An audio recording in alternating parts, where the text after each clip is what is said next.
So, guys, today we are on site, and today I will tell you for any slab casting when we are going to cast any slab. So, basic need we have to check for.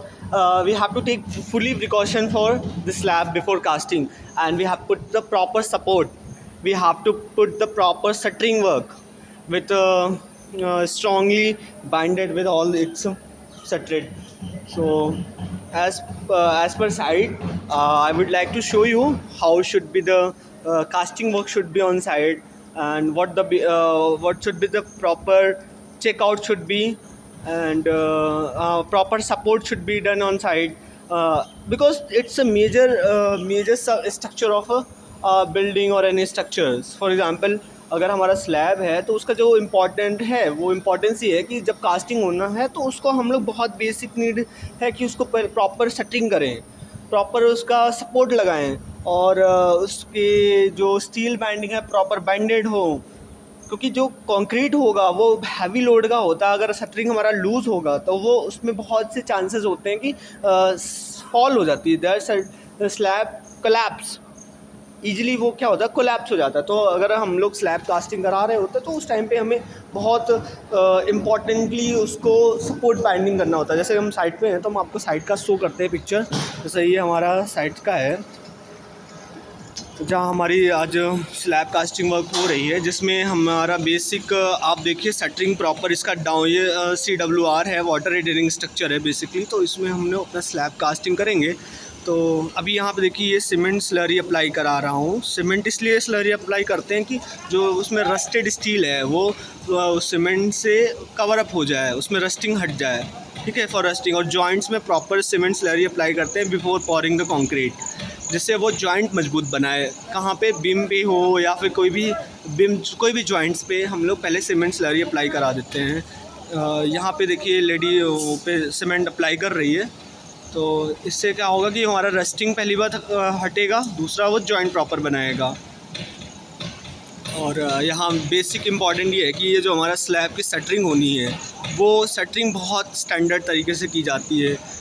एक एक basic चीज़ों से एक joints proper बनाते हैं या supports proper लगाते हैं. प्लाईवुड जो लगाएंगे उसके बेसिक प्रॉपरली उसको हार्डली वो मिक्स करते हैं.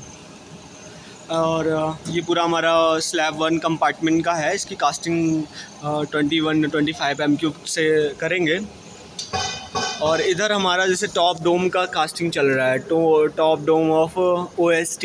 मतलब हमने इसमें क्या किया है कि वॉल मतलब डाउन से इसकी स्टेजिंग किया, फिर इसके बाद हमने इसका कॉनिकल वॉल रिंग बनाया, फिर वर्टिकल वॉल बना करके अब टॉप डोम की शटरिंग चल रही है.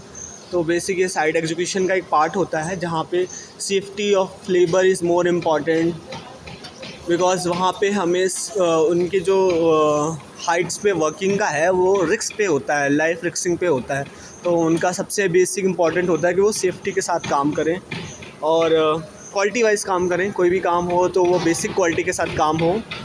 यहाँ पे शटरिंग वर्क कर रहा है दूसरे स्लैब के रिगार्डिंग, वहाँ पे स्टील बाइंडिंग वर्क कर रहा है. और आज हमारे ये पूरा साइट का है जिसमें हम लोग जैसे यहाँ पे आपको दिखाए गए हैं कि पूरा जो स्लैब की कास्टिंग वहाँ पे हमारा एनेक्स मूव कर रहा है. उसमें कंक्रीट, हमारा प्लांट कंक्रीटिंग है, उसमें 4-5 M³ की कंक्रीट है. उसमें एक बार में मिक्सिंग में 4 M³ की कंक्रीटिंग मिक्स करते हैं बैचिंग प्लांट से. तो एनेक्स को कंटिन्यूसली मूव करते रहते हैं. उसको ज़्यादा टाइम नहीं लगता है, उसको 4 to 5 मिनट आफ्टर उसकी पोरिंग स्टार्ट कर देते हैं, क्योंकि वो फिक्सिंग होने के चांसेस हो जाते हैं. तो अभी हमारा ये शूट वगैरह लगा रहा है जिससे कंक्रीट ईजिली वर्केबल हो, वर्केबिलिटी के साथ काम करे, यहाँ पे ईजिली आ पाए. तो ये बेसिक था कि हमने कहा कि पहले अब जैसे जब स्टील बाइंडिंग होता है तो उस टाइम पे हमारा मोस्ट इंपॉर्टेंट होता है कि बाइंडेड एज पर ड्राइंग हुआ है कि नहीं हुआ है. जैसे स्टील बाइंडिंग हुआ है तो वो जो कटिंग लेंथ है स्टील की, या जो प्रॉपर या जैसे शटरिंग में मतलब स्टील बाइंडिंग होगा तो एक कटिंग लेंथ होती है, और उसमें एक्स्ट्रा बार दिया है, प्रॉपर नहीं दिया है, स्टीरफ अगर लगी है, प्रॉपर स्टीरफ लगी है कि नहीं लगी है. जैसे वो कॉलम में स्टीरफ लगते हैं, बाकी स्लैब को तो प्रॉपर हॉरिजॉन्टल वर्टिकल में स्टील मतलब ऐसे स्टील्स क्या होती है बाइंडिंग हो जाती है. और उसका जो है एक्स्ट्रा बार जो दिया रहता है एज पर ड्राइंग वो मेंशन है कि नहीं है, मतलब उसमें लगाया है ऑन साइड की नहीं लगाया है. चेयर्स लगाया है, या जैसे 1 मेस 2 मेस स्टील होता है, तो उस पर्पस। अभी मैं आपको दिखाना चाहूँगा कि अब हमारा कंक्रीटिंग होगा, तो कंक्रीटिंग वर्क स्टार्ट करेंगे। तो इसमें क्या होगा कि जैसे एनेक्स हमारा मूव कर रहा है, तो यहाँ पे हमारा बेसिक है कि जो कंक्रीट का मिक्सिंग होगा वो प्रॉपर विथ मिक्स रेशियो होना चाहिए। जैसे अगर हमारा M30 का है तो उसमें जितना सीमेंट है, सैंड है, एग्रीगेट है, वो उसमें उतना रेशियो वाइज होना चाहिए।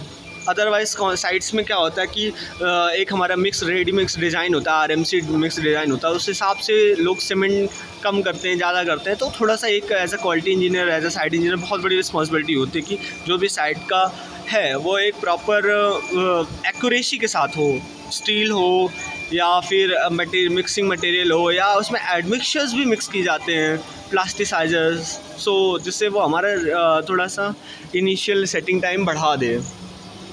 अभी हमारा जैसे सेटरिंग शूट कर दिया अभी ये। अब दूसरी वजह, जब कास्टिंग करते रहते हैं तो उस टाइम पे हमें प्रॉपर वाइब्रेटर का यूज़ किया जाता है, जिससे अगर हमारा एग्रीगेट का है, वॉइड्स आ रहे हैं तो वॉइड्स फुलफिल हो जाएं, सेटल हो जाएं आपस में। क्योंकि वॉइड्स में अगर आता है तो उसमें क्या होता है कि स्पेसेस हो जाते हैं, तो सीपेज के चांसेस होते हैं कि मतलब अगर वाटर अगर रिटेन किया तो वहाँ पे सीपेज आने के चांसेस होते हैं। तो जो भी कास्टिंग होगी उस पर प्रॉपर वाइब्रेटर का मिक्सिंग करना होता है। अच्छा, जैसे M30 है या M25 है, तो उसका जो एक सीमेंट, सैंड, एग्रीगेट का एक मिक्स रेशियो आता है, वो बहुत बेसिक इंपॉर्टेंट है कि जितना वाटर है, कहीं ऐसा ना हो कि वाटर ज़्यादा ले लें इन कंपेयर जो हमारा डिज़ाइन मिक्स में जितना दिया गया। जैसे M30 का है तो 0.54 वाटर सीमेंट रेशियो होता है। तो उस पर्पज़ से हमें मतलब बैचिंग रिपोर्ट्स को बहुत बेसिकली देखना होता है, उसको सजेस्ट करना होता है ऑपरेटर्स को कि ये हमारा इतना है, इतना आपको लेना है वाटर, इतना लीटर वाटर लेना है, इतना केजी सैंड लेनी है, इतना सीमेंट लेना है। तो अभी जैसे ये सब इम्पॉर्टेंट चीज़ें होती है साइट का। मोस्ट इम्पॉर्टेंट हम जो बताना चाह रहे थे वो इसकी जब स्कैप फोल्डिंग वर्क होता है या फिर जब शटरिंग होती है तो वो बहुत इंपॉर्टेंट होता है, क्योंकि बहुत से ऐसे एक्सीडेंट्स होते हैं जहाँ पे स्लैब कोलैप्स कर जाता है, क्योंकि वहाँ पे बहुत से फेलियर होते हैं। कभी कभी शटरिंग फेलियर हो गया, तो वो बहुत इंपॉर्टेंट है। आपको जो शटरिंग सपोर्ट्स लगाने हैं वो स्टैंडर्ड तरीके से लगाने पड़ते हैं कि हमारा वो किसी भी लेवल पे वो डाउनफॉल ना हो, क्योंकि उस पर जब भी हम लोग लोड डालते हैं तो एक अच्छा स्टैंडर्ड लोड रहता है, वो उसको कंक्रीट लोड कहते हैं। तो उस पर्पज़ से हमारा पोरिंग के टाइम पे बहुत स्पेशली फोकस होता है कि हमारा जो शटरिंग सपोर्ट्स हैं वो बहुत अच्छे से लगे होने चाहिए। अभी ये हमारा साइट का व्यू है जहाँ पे वर्किंग ऑन साइट हो रहा है। जैसे ये हमारा स्लैब का है तो इसमें हमने टॉप डोम, बॉटम डोम कर दिया, वर्टिकल वॉल कर दिया, कॉनिकल वॉल कर दिया, वॉकवे कर दिया है। बाकी स्टेजिंग में हमने कॉलम, बीम ये सब करके राफ्ट फुटिंग करके पूरा अभी टॉप डोम की कास्टिंग कर रहे हैं, प्लान कर रहे हैं, उसमें शटरिंग कर रहे हैं। तो शटरिंग में भी मैन पावर बहुत स्टैंडर्ड लेवल पे उनकी सेफ्टी होनी चाहिए, क्योंकि वो बेल्ट, हेलमेट ये सब बहुत प्रिकॉशन के तौर पे यूज़ करना चाहिए। क्योंकि हाइट की वर्किंग होती है, most of working labour allow नहीं होती है ऊपर चढ़ने के लिए। जो स्किल्ड पर्सन होते हैं या स्किल्ड लेबर, एक्सपीरियंस लेबर होते हैं, उन्हीं को हाइट पे हम लोग चढ़ने के लिए अलाउ करते हैं और वर्किंग भी हाफ। बाकी जो नॉन स्किल्ड लेबर होती है उनको बोला जाता है भैया साइट से आप वर्किंग करो, और जो भी है as per carpenter, foreman, fitter, उनका जो वर्किंग होगा वो साइट से रिलेटेड रहेगा डाउन में। अच्छा, एक बात और है, जैसे स्टील हमारा जब बाइंडिंग होता है तो उसका प्रॉपर स्पेसिंग देखना होता है। जैसे सेंटर टू सेंटर स्टील जो है वर्टिकल और हॉरिजॉन्टल जो है 2200 mm स्पेसिंग पे मतलब बाइंडिंग होता है। तो 200 centre to centre throughout जाता है। जैसे फॉर एग्जांपल उसमें मेंशन होता है एज़ पर ड्राइंग, उसमें एवरी डिटेल आर मेंशन। जैसे अभी आप यहाँ देखो वर्टिकल और हॉरिजॉन्टल बार, इसको एक बाइंडिंग बार, मेन बार, बाइंडिंग बार से करके मेंशन होता है। Top bars and bottom bars इस तरीके से उसमें एज़ पर ड्राइंग दिया रहता है कि T/B 200 centre to centre spacing. और उसमें जो कवर होता है, कवर 30 mm 25 mm का कंक्रीट मतलब कवर यूज़ करते हैं थिकनेस पे। और उसका जो हुक होता है वो उसके जैसे